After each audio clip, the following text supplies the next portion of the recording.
आज हमारा टॉपिक है एप्लीकेशंस ऑफ गोज थ्योरम। इस वीडियो में हम डिस्कस करेंगे गोज थ्योरम की एप्लीकेशन। फर्स्ट एप्लीकेशन है that will be electrical field intensity due to a line charge. We have considered a infinite and thin wire. हम एक infinite thin wire consider कर लेते हैं and Q will be charge will be distribute on it a particular length L, that is the L length पे हम charge कितना distribute कर देते हैं, that will be Q। तो इसको हमने कंसिडर किया था, एक कंसेप्ट पीछे डिस्कस किया था जिसको बोलते हैं चार्ज डिस्ट्रीब्यूशन। चार्ज डिस्ट्रीब्यूशन अगर वन डायमेंशनल बॉडी पे हम करते हैं तो उसको बोलते हैं लीनियर चार्ज डिस्ट्रीब्यूशन। तो लीनियर चार्ज डिस्ट्रीब्यूशन की डेंसिटी हम निकालते थे लैम्डा। लैम्डा क्या है? Linear charge density. Linear charge density क्या होती है? Total charge by total length. तो we have consider a thin wire, एक थिन वायर कंसीडर किए इनफाइनाइट लेंथ, उसमें एक पर्टिकुलर हमने लेंथ कंसीडर कर ली। इस पर्टिकुलर पी पॉइंट पे हम क्या निकालना चाहते हैं? Electrical field intensity due to this line charge. Length कितनी मान ली हमने? यहां से इस पर्टिकुलर लेंथ से यहां से हम कंसीडर कर लेते हैं this will B L length. ये एल लेंथ है। तो जब हम गोज थ्योरम अप्लाई करते हैं तो हम क्या 3-4 पॉइंट है उनको ध्यान में रखना होता है। फर्स्ट पॉइंट, गोज थ्योरम को इम्प्लीमेंट करने से पहले कुछ पॉइंट्स हैं, जितनी भी हम एप्लीकेशंस करेंगे गोज थ्योरम में उन सब के ऊपर ये रूल फॉलो किया जाता है। फर्स्ट क्या है? फर्स्ट केस किसके अंदर एक गोजियन सरफेस कंसीडर कर लेंगे हम। गोजियन सरफेस, गोजियन सरफेस कौन सा होगा? वो सरफेस जहां पर सिमेट्रिकल यानी कि इलेक्ट्रिकल फील्ड इंटेंसिटी हमें इक्वल मिले और एंगल जो है इलेक्ट्रिकल फील्ड इंटेंसिटी और एरिया वेक्टर के बीच में वो भी हमेशा इक्वल मिले। तो ऐसा कोई सरफेस कंसीडर करेंगे जिसको सिमेट्रिकल सरफेस बोलेंगे। सेकंड, लेफ्ट हैंड साइड में जो भी फ्लक्स होगी फ्लक्स कैलकुलेट कर लेंगे हम। ये फ्लक्स कैलकुलेट कर लेंगे, इसके अंदर फ्लक्स कैलकुलेट करेंगे कैसे? अलग अलग सरफेस पे। अब सरफेस जरूरी नहीं एक सरफेस होगा, 2 भी हो सकते, 3 भी हो सकते, जितनी भी सरफेस होगी उन सरफेस पे जितनी भी फ्लक्स बाहर आ रही है उन सबको कैलकुलेट कर लेंगे। Third step, inside the charge, inside the charge अंदर जो भी चार्ज हमने डिस्ट्रीब्यूट किया है उसको कैलकुलेट करेंगे और कैलकुलेट करके हम कहाँ रख देंगे? इस इक्वेशंस के अंदर रख देंगे। लास्ट स्टेप क्या होगा? दोनों को इक्वल पुट करेंगे। ये लेफ्ट हैंड साइड थी और ये अपनी राइट हैंड साइड है, तो left hand side equal to right hand side को इक्वल पुट कर लेंगे। गोज थ्योरम की आगे और भी एप्लीकेशंस हैं। सभी एप्लीकेशंस के अंदर ये 4 स्टेप फॉलो किए जाएंगे। फर्स्ट स्टेप जिसमें हम गोजियन सरफेस कंसीडर करेंगे, सेकंड सरफेस में लेफ्ट हैंड फ्लक्स निकालेंगे, थर्ड स्टेप के अंदर टोटल चार्ज निकालेंगे, फोर्थ स्टेप में दोनों को इक्वल पुट कर देंगे। अब हम जैसे कि डिस्कस कर रहे थे फर्स्ट एप्लीकेशंस के अंदर कि इसमें कि इलेक्ट्रिकल फील्ड इंटेंसिटी कैसे कैलकुलेट करेंगे, तो फर्स्ट हम डिटरमाइन कर रहे हैं हमारी जो फर्स्ट एप्लीकेशंस है electrical field intensity due to a line charge. जैसे कि अभी हमने कंसीडर किया था ये इनफाइनाइट लेंथ थी, उसमें पर्टिकुलर लेंथ मान ली L और P क्या है? P पॉइंट कितने डिस्टेंस पे? R डिस्टेंस पे। ये हमने चार्ज डिस्ट्रीब्यूट किया हुआ है। अब इस केस के अंदर हम कैसा सरफेस कंसीडर करेंगे? Gaussian surface. गोजियन सरफेस कैसे कंसीडर कर? मान लिया यहाँ पर हम स्फेरिकल सरफेस कंसीडर कर ले ड्यू टू लीनियर चार्ज। ये R डिस्टेंस है, ये गोजियन सरफेस है। अब due to line charge distribution अलग अलग पॉइंट पे चार्ज डिस्ट्रीब्यूट किया हुआ है, तो अलग अलग पॉइंट पे इलेक्ट्रिकल फील्ड इंटेंसिटी भी क्या होगी? डिफरेंट। और यहाँ अगर हम एंगल निकालें, ये एरिया वेक्टर के बीच में एंगल आ गया और ये थीटा, ये एरिया वेक्टर है, ये इलेक्ट्रिकल फील्ड। तो इलेक्ट्रिकल फील्ड और एरिया वेक्टर के बीच में जो एंगल मिलेगा अलग अलग पॉइंट्स के ऊपर वो डिफरेंट होगा। तो इस सरफेस को हम क्या गोजियन सरफेस नहीं कंसीडर करेंगे। ड्यू टू लाइन चार्ज में हम अगर एक स्फीयर कंसीडर कर लेते हैं, स्फीयर को हम गॉसियन सरफेस नहीं कंसीडर क्योंकि इसमें सिमेट्रिकल नहीं बनता, तो क्या करेंगे, ऐसा दूसरा कोई सरफेस सोचेंगे जहां पर हमें सिमेट्रिकल सरफेस मिले। तो हम क्या करते हैं, एट पर्टिकुलर आर डिस्टेंस के ऊपर, ये आर डिस्टेंस है हमारी, इसमें हम एक सिलेंड्रिकल सरफेस कंसीडर करेंगे। ये हमने एक सिलेंड्रिकल सरफेस कंसीडर किया जिसका रेडियस कितना है, small R. This will be a cylindrical surface.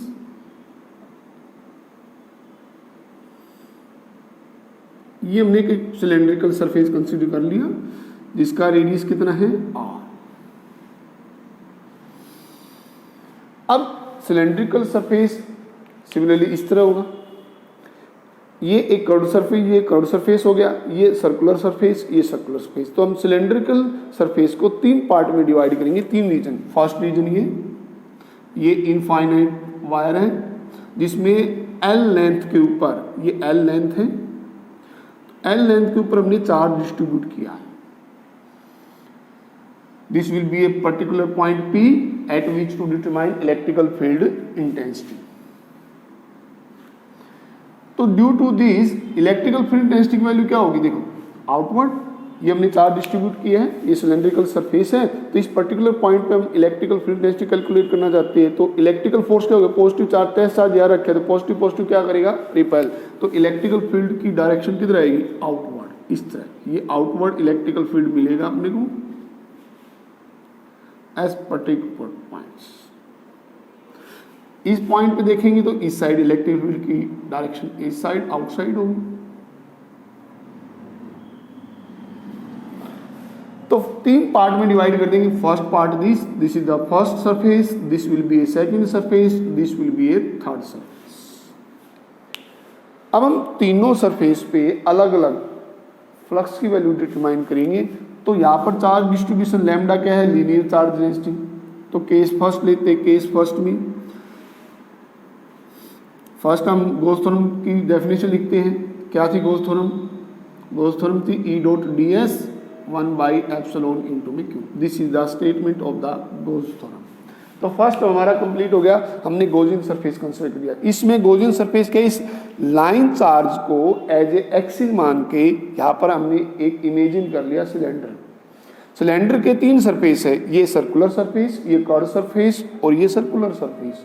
तो तीनों पार्ट में अलग अलग हम फ्लक्स कैलकुलेट करते हैं। तो left hand side, second step क्या होगा, इसमें लेफ्ट हैंड साइड लेते हैं। लेफ्ट हैंड साइड की थी टोटल फ्लक्स। टोटल फ्लक्स किसके इक्वल है, E डॉट ds। किसके इक्वल है, due to first region, due to second region, due to third region. First second and third region. तो first region में निकालते हैं, at first region electrical flux. Electrical flux क्या था, the surface integration of electrical field intensity. अब ये क्या है, इंटीग्रेशन का साइन होता है।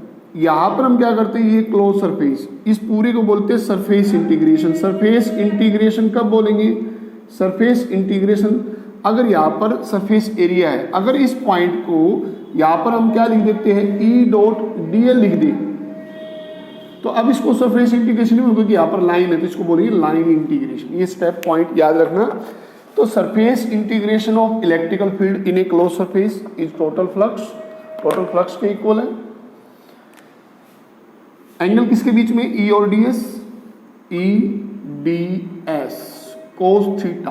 तो फर्स्ट सरफेस ये हमारा इलेक्ट्रिकल फील्ड क्या है, ये इलेक्ट्रिकल फील्ड। यहाँ पर हम क्या कंसीडर करेंगे, स्मॉल सरफेस। इस स्मॉल सरफेस कितना हमने ds, तो इसका एरिया वेक्टर कितना होगा, area vector in upward direction, क्योंकि एरिया वेक्टर हमेशा सरफेस पे परपेंडिकुलर है। तो E और ds के बीच में एंगल कितना बन गया इस पॉइंट पे, फर्स्ट रीजन में 90 डिग्री। तो कोस थीटा की क्या पुट कर दिए हम, कोस 90, कोस 90 0। तो due to at first region total electrical flux is equal to 0।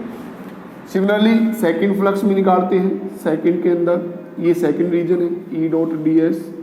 यहाँ पर देखो ये इलेक्ट्रिकल फील्ड और ये इसका एरिया वेक्टर, ये हमने क्लोज सरफेस कंसीडर कर लिया, ये इसकी डायरेक्शंस है। तो इस केस में भी एंगल कितना आ गया, 90 डिग्री। तो यहाँ पर भी फ्लक्स कितनी आ जाएगी, E D S cos 90 0। Due to first region circular surface हमने कंसिडर किया, वहां पर इलेक्ट्रिक फ्लक्स कितनी है, 0। क्यों, क्योंकि एंगल 90 डिग्री आ जाता है। यहाँ पर भी क्या है, टोटल इलेक्ट्रिक फ्लक्स 0 आ गई ड्यू टू सेकंड रीजन। अब थर्ड रीजन में निकालते हैं।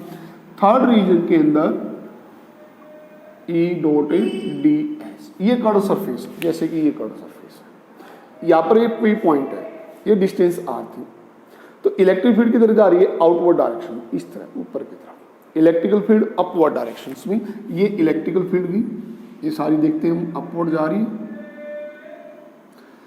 ये इलेक्ट्रिकल फील्ड, ये क्या है, एक कर्व सरफेस का क्लोज सरफेस ds, यहां पर हम क्या गोल थंब अप्लाई कर रहे हैं। इसका एरिया वेक्टर क्या रहेगा, अपवर्ड डायरेक्शंस में, ये इसकी डायरेक्शंस होगी इलेक्ट्रिकल फील्ड की। सरफेस पे एरिया वेक्टर क्या होगा, परपेंडिकुलर। इलेक्ट्रिकल फील्ड दोनों अपवर्ड डायरेक्शन में, दोनों के बीच में एंगल कितना बन जाएगा, यहाँ पर एरिया वेक्टर और इलेक्ट्रिक फील्ड में 0। तो यहाँ पर इलेक्ट्रिकल फ्लक्स क्या आएगा, ई डी एस कोस 0, कोस 0 1, तो इलेक्ट्रिक फ्लक्स क्या आ गया, ई डी एस। अब इन दोनों में वेरिएबल कौन है, ई क्या है, पर्टिकुलर डिस्टेंस आर है। इस पर्टिकुलर डिस्टेंस को अगर हम देखते हैं, इस पॉइंट पे किसी भी पॉइंट पे कंसीडर कर रहे हैं, प्रत्येक पॉइंट पे आर इक्वल होगी, तो इलेक्ट्रिकल फील्ड डेंसिटी भी क्या करेगी, कांस्टेंट होगी। तो इंटीग्रेशन में से कांस्टेंट फैक्टर बाहर आ जाता है, तो कांस्टेंट फैक्टर क्या बाहर आ गया, ई, अंदर क्या बच गया, डी एस। कर्व सरफेस, किसी सिलेंडर का कर्व सरफेस का फॉर्मूला क्या है अपने पास, कर्व सरफेस का जो फॉर्मूला होता है वो होता है इसके अंदर 2 पाई आर एच, ये हमारे पास फॉर्मूला है सिलेंडर के कर्व सरफेस निकालने का, सरफेस एरिया निकालने का फॉर्मूला, टोटल सरफेस, क्योंकि हमने एक पर्टिकुलर रीजन में कंसीडर, इस तरह पूरे सिलेंडर के अंदर पूरे कर्व सरफेस का टोटल सरफेस एरिया निकालेंगे, तो उसका फॉर्मूला क्या आएगा, 2 पाई आर एच। आर तो रेडियस हो गया, यहाँ पर ये जो हाइट है उसको हमने कितना पार्ट में चार डिस्ट्रीब्यूट किया था, हमने इन्फिनिटी लेंथ है, इन्फिनिटी लेंथ में से इस एल लेंथ के रीजन में चार्ज डिस्ट्रीब्यूट किया है। तो यहाँ पर h की जगह क्या आ जाएगा, l, तो फॉर्मूला क्या बन गया, E इजिकल टू में 2 pi R L. This is the total flux in due to a third region. अब तीनों क्या करते हैं, हम ऐड कर लेते हैं, इसमें वैल्यू पुट कर देते हैं इस इक्वेशंस के अंदर। इस इक्वेशन में पुट करेंगे तो टोटल फ्लक्स कितनी आ गई, देखो, due to first region 0, due to second region 0, due to third region E 2 pi R L. This is the total flux कितनी आ जाएगी, E इंटू में 2 पाई आर एल। तो ये हमारी फर्स्ट इक्वेशन आ गई, एक लेफ्ट हैंड साइड। तो लेफ्ट हैंड साइड हमने वैल्यू निकाली, तो लेफ्ट हैंड साइड के अंदर वैल्यू आ जाएगी अपनी